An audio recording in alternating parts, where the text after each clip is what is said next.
નમસ્કાર વિદ્યાર્થી મિત્રો, આજે આપણે ધોરણ 10ની અંદર વિજ્ઞાનની અંદર ચેપ્ટર નંબર 6 જૈવિક ક્રિયાઓ ચેપ્ટરનો અભ્યાસ કરીએ, જેની અંદર જે પરીક્ષાની અંદર પૂછાઈ શકે તેવો ક્વેશ્ચન છે, સ્વયંપોષી વનસ્પતિમાં પોષણ સમજાવો. તો સ્વયંપોષી વનસ્પતિ કોને કહેવાય?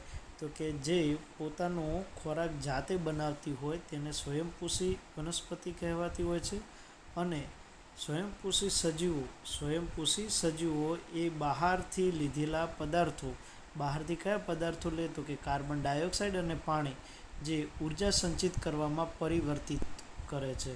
મતલબ કે જે બહારથી કાર્બન ડાયોક્સાઇડ અને પાણી લે છે એની અંદરથી શું બનાવશે? ઉર્જા બનાવશે અને ઉર્જા સંચિત સ્વરૂપમાં પરિવર્તિત કરશે.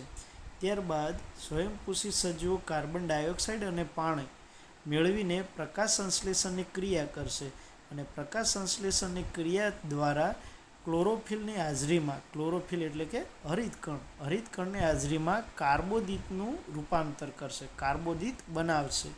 તો આપણને શું આમાં ખબર પડી કે કાર્બન ડાયોક્સાઇડ અને પાણી સૂર્યપ્રકાશની હાજરીમાં ક્લોરોફિલની હાજરી, સૂર્યપ્રકાશની હાજરી મીન્સ કે પ્રકાશ સંશ્લેષણની ક્રિયામાં ક્લોરોફિલની હાજરીમાં શું બનાવશે? કાર્બોદિતનું નિર્માણ કરશે અને કાર્બોદિત વનસ્પતિને કાર્ય કરવા માટે શક્તિ પૂરી પાડશે. કાર્બોદિતમાંથી શું છૂટું પડે? તો કે પ્રકાશ સંશ્લેષણના અંતમાં જે કાર્બોદિતમાં વનસ્પતિનું સ્ટાર્ચ અને મંડકણના સ્વરૂપમાં સંચય પામે છે. એવું કહેવા માગે છે કે પ્રકાશ સંશ્લેષણ થાય એના અંદરથી શું બનશે? તો કે પ્રકાશ સંશ્લેષણના અંદરથી કાર્બોદિત બનશે અને કાર્બોદિતમાંથી શું છૂટું પડશે? તો કે સ્ટાર્ચ છૂટો પડશે. તો સ્ટાર્ચમાંથી શું બનશે? ઉર્જા બનશે અને એ ઉર્જાનો શું પામશે? સંચય પામે છે અને વનસ્પતિ પોતાની જરૂરિયાત અનુસાર તેનો ઉપયોગ કરશે, પોષણ મેળવી વિવિધ ક્રિયાઓ કરશે.